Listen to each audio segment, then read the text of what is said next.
Red పేజ్లో red బుక్లో మొదటి పేజ్ ఈరోజు క్లోజ్ అయింది.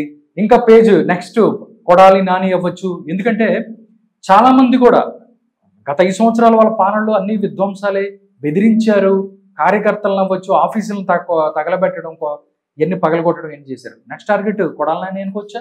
ఇప్పుడు ఇక్కడ ఎర్ర పుస్తకంలో కార్యక్రమాలు మొదలవుతున్నాయి అని అయితే నేనే భావించాను. అంటే అనుకుంటున్నారు బయట పరిస్థితి అనుకుంటా ఉంటారు. ఇప్పుడు అతనికంత వీళ్ళు రఘురామకృష్ణరాజు గారి లాగానో, లేకపోతే చంద్రబాబు నాయుడు గారి లాగానో, అచ్చెన్నాయుడు గారి లాగానో, పట్టాభి లాగానో, లేదంటే చింతమనేని ప్రభాకర్ లాగానో, దూడిపల్లి నరేంద్ర కుమార్ లాగానో, కొల్లూరు రవీంద్ర కుమార్ గారి లాగానో, లేకపోతే జేసీ ప్రభాకర్ రెడ్డి గారు లాగానో అక్రమ అరెస్టులు చేయలేదు, వాళ్ళ మీదకి వెళ్ళి దాడులు చేయలేదు, గందరగోళం చేయలేదు.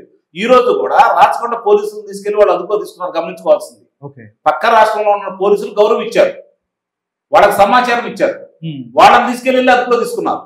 అంటే ఎంత చట్టబద్ధంగా వెళ్తున్నారో కూడా ఆలోచించుకోవాలి మీరు. ఇక్కడ ఆధారాలు ఉన్నాయి కాబట్టి వాళ్ళ ఆధారాలు లేకుండా కక్షపూరితంగా చేశారు వాళ్ళు.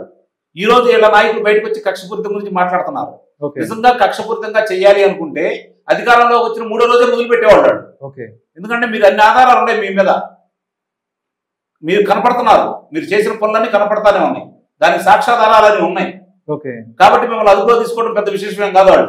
కానీ వాళ్ళు చట్టబద్ధంగా న్యాయబద్ధంగా ముందుకెళ్లాలనుకున్నారు కాబట్టి ఇన్నాళ్ళు ఆలస్యమైంది అయితే నేను భావిస్తున్నాను. ఓకే, అంటే ప్రజల్లో కూడా ఒక అసంతృప్తి ఉంది.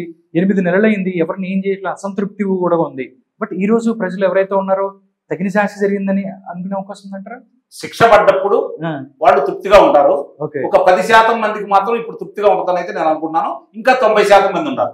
ఇంకా 90 అంటే ఇంకా లోపలికి వెళ్ళాల్సిన వాళ్ళు ఇంకా 90% మంది ఉంటారు. వాళ్ళు లోనకి వెళ్ళినప్పుడు తృప్తిగా ఉంటారు. ఎందుకంటే వాళ్ళు చేసిన అరాచకాల మౌని కాదు కదా. ఆ అరాచకాలకు సంబంధించి నోటిదోలతోటి ఇష్టారీతిగా మాట్లాడారు కొంతమంది, అరాచకాలు చేశారు, దోపిడీలు చేశారు, దొంగతనాలు చేశారు, హత్యలు చేయించారు, దాంట్లో ప్రమేయం ఉంది. వాళ్ళందరూ శిక్షలు పడాలని కోరుకుంటున్నారు, సామాన్య ప్రజలు కోరుకుంటున్నారు. గుర్తుపెట్టుకోండి, పార్టీ శ్రేణులు కాదు ఇక్కడ. తెలుగుదేశం పార్టీ లేకపోతే జనసేన పార్టీ, భారతీయ జనతా పార్టీ కూటమి కాదు, సామాన్య ప్రజలు కోరుకుంటున్నారు. ఎందుకంటే వాళ్ళు చాలా నష్టపోయారు. వాళ్ళ భూముల్ని చాలా మంది దౌర్జన్యంగా లాక్కున్నారు, వాళ్ళకి సంబంధించిన బెదిరించారు, మాట్లాడితే వాళ్ళని చాలా హింస పెట్టారు. ఇప్పుడు అధ్యాపకులు ఉన్నారండి, చాలా మందికి ఏ పార్టీకి సంబంధం లేని వ్యక్తులు వాళ్ళని తీసుకెళ్లి మద్యం షాపులు కూడా కాపలా పెట్టారు, కక్కిస్తోట్లు కడిగిచ్చారు వాళ్ళ చేత. ఎంఆర్ఓ చేత పవన్ కళ్యాణ్ గారి చిత్రానికి, బాలకృష్ణ గారి చిత్రానికి ఎక్కడ అధిక ధరలు అమ్ముతారని చెప్పి వాళ్ళని కాపలా పెట్టారు. ఇవన్నీ కూడా వాళ్ళు మనసులో పెట్టుకున్నారు, అందుకని వాళ్ళ మీద తిరగబడ్డారు. భయపెట్టాడు. గమనించుకోవాల్సింది, జగన్మోహన్ రెడ్డి అనే వ్యక్తి ప్రజలను భయపెట్టాడు. ఇప్పుడు ఆ భయం ఎప్పుడు పోతుందండి మనుషులకి చెప్పండి? ఆ భయం ఎప్పుడు పోతుంది? ఆ భయానికి సంబంధించినటువంటి విషయాన్ని అక్కడ ఏమీ లేదని చెప్పి చూపించగలిగినప్పుడే కదా భయం పోయేది. ఇప్పుడు కూడా అదే క్రమంలో భాగంగా వాళ్ళు భయపెట్టిన విధానానికి వీళ్ళు ఎంత దుర్మార్గులు, ఈ విధమైన దోపిడీ చేశారు, ఈ విధమైన హత్యల్లో వీళ్ళు పాల్పంచుకున్నారు, ఈ విధంగా గనులు దోపిడీ చేశారు, భూములు స్వాధీనం చేసుకున్నారు, అమాయకుల్ని ఈ రోజు వాళ్ళు నానా హింసలు పెట్టారు. దీన్ని అన్ని దృష్టిలో పెట్టుకొని ఈ రోజు వాళ్ళందరికీ శిక్షలు పడాలని చెప్పి ప్రజలు ఏ విధంగా అయితే కోరుకుంటున్నారో శ్రేణులు కూడా తృప్తిగా ఉంటారు. ఒక 10% అయితే నేను భావిస్తున్నాను.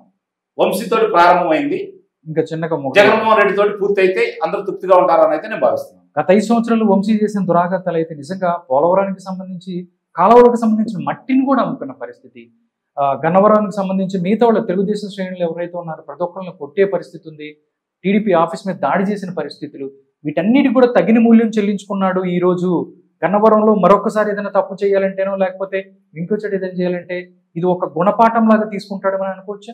ఇప్పుడు ఇక్కడ జరుగుతున్న విషయాలు ఏంటంటే వాళ్ళందరూ కూడా వాళ్ళు అధికారులను నమ్మించారు, వాళ్ళ శ్రేణులను నమ్మించారు, వాళ్ళ నాయకులను నమ్మించారు.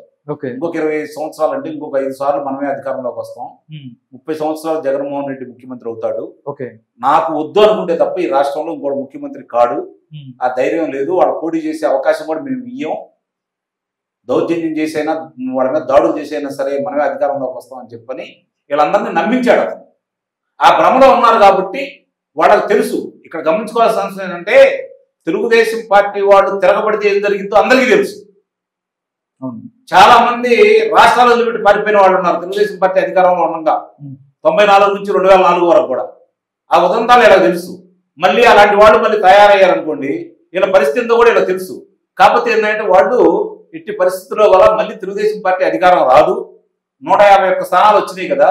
151 స్థానాలు వచ్చినప్పుడు ఒకవేళ ఏదన్నా జరిగితే పొరపాటు జరిగినా కూడా 10-20 స్థానాలు దొరుకుతాయి, లేదంటే 40 స్థానాలు తగ్గినా కూడా 110-101 స్థానాలతో మనం బయటపడతాం కాబట్టి, తిరిగి మనం అధికారంలో ఉంటాం కాబట్టి, ఇప్పుడు ఎవరన్నా దూరు విధిస్తే ఇప్పుడు ఎలా అదుపులో పెట్టామో అప్పుడు అలా అదుపులో పెట్టొచ్చు అనే భావంలో వాళ్ళు ఉన్నారు. కాబట్టి సహజంగానే అధికారం అనే మత్తు ఎక్కినప్పుడు ఏమవుతుందంటే కళ్ళు బయలుగా ఉంది, కళ్ళ ముందు ఏముంది కనపడదు. కాబట్టి అధికారం మత్తులో ఉన్నారు. వాళ్ళకి ఆ విచక్షణ జ్ఞానాన్ని కోల్పోయారు.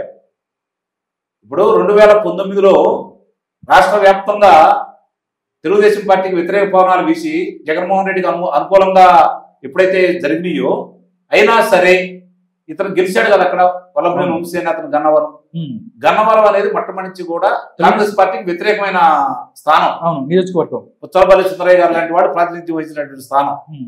మరి అలాంటి స్థానంలో ఇతను అవకాశం కలగజేసినప్పుడు, రెండోసార్లు కూడా గెలిపించినప్పుడు ఆలోచించుకోవాలి. సరే, అతనికి రాజకీయ అవసరాలు కావచ్చు, అతని మీద ఉన్నటువంటి అభియోగాలకు సంబంధించింది కావచ్చు, వాళ్ళ బెదిరింపులు కావచ్చు, ఏదో ఒకటి వెళ్ళిన దానికి ఎవరు తప్పట్టాల్సిన అవసరం లేదు. ఎందుకంటే నేను ఈరోజు ఏ రాజకీయ పార్టీలు శుద్ధపసలు అయితే కాదు కాబట్టి ఎవరిని నేనైతే తప్పట్లేదు.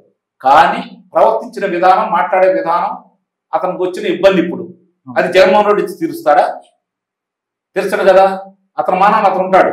రేపు పొద్దున అధికారంలోకి వస్తే అతను ముఖ్యమంత్రి అవుతాడు. నువ్వైతే ఇక్కడ గెలవలేవు కదా. గన్నవరంలో అయితే మళ్ళీ గెలిచే పరిస్థితి లేదు కదా. అంటే నీ రాజకీయ భవిష్యత్తు నువ్వు నాశనం చేసుకున్నట్టే కదా.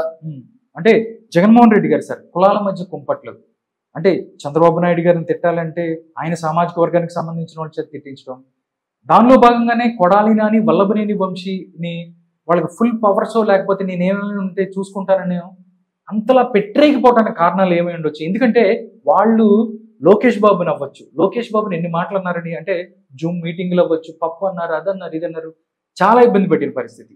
దాంతోపాటు చంద్రబాబు నాయుడు గారిని ఏ మాట పడితే ఆ మాట పడి, మా పెద్ద ఆయన కూడా ఆయనకున్న వయసుకు కూడా గౌరవం అనుకుంటా వల్లభనేని వంశీ అవ్వచ్చు, కొడాలి నాని అవ్వచ్చు, వాళ్ళ భార్యను కూడా ఇలాంటివి, ఇవన్నీ వీటన్నిటికీ కూడా నిజం తగిన వాళ్ళు ఏదైతే ఉందో దానికి తీర్చుకునే రోజు వస్తుందంటారా?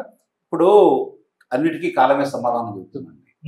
ఇప్పుడు ఆ శ్రేణులు ఏమైనా భావించారు, కూటమి శ్రేణులు మనం అధికారంలోకి వచ్చి అందరూ తాట తీస్తారు, మక్కలు ఎరగదీసి బొక్కలు వేస్తారు అని చెప్పని అందరి గురించి వీళ్ళు కళలు కన్నారు.